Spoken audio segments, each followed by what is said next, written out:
sa akin ng mga humaharang sa daan. Kung na kailangan ng sandata para kayo ay tumbasan, para lang maiangat ang ranggo ko sa balagtasan, o kaya naman ilutang ko ang aking pangalan. Di o katulad ng iba na puro lamang kayabangan, di o katulad ng iba na kay bilis pinagsawaan, di o katulad ng iba na kay daming pinagdaanan. Di nakuha lumingon sa kanilang pinanggalingan, binaybay ko ang daan kahit ako ay mahirapan. Nagawa kong pasukin ng tampalasan ng tugmaan. Ako ay may respeto sa ating pinakamitya, number 1 sa aking puso, Kiko Francis Magalona. Di mabilang ang sultada, hinamay niyang nakahanay. Napagod lang naman, nagpahinga siyang merong alalay, na siyang bumabakat hanggang ngayon hindi maumay. Sa dinami ng mga rappers, sila talaga ang pinakatunay na hindi tumatalisik at biglang rumaratyaga. Nagmula sa kanilang puso, iyang ating kultura, kitang-kita ang bakas. Departamento ng kanilang letra, unang dinig nyo pa ay corny, hangaan nyo din pala. Kaya wasak ang mga rapper na ang ulo ay bitak, dahil kay labo nyo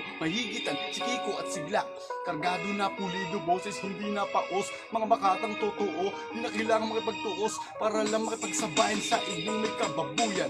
Alam ko ang tirada nyo ay puro kababawan, nakakatamad pakinggan, lalo na ang hangaan. Kayo tataksin tido patunay na may lahing kabubuan sa pagtangan ng kultura, di nila naisip na bitawan. Di katulad ng ibang baduy bitaw, dapat hangaan na alam lang ay dakdak, wala naman kabuluhan, na dapat ay inyong itama. Bakit puro kamalian? Kaya subukan mong direktuin ang iyong kalaunan, hawakan mong maigi at taglay mong katapangan.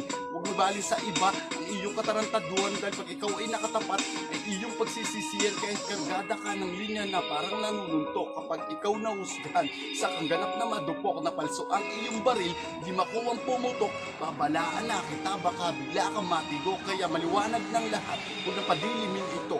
Kung di mo makita paggabi, mag-on ka ng bubilya mo. At kung sadya ng matigas, paglaki ng ulo mo, lalambot yan at liliit gamit lang ang talento ko. Backers.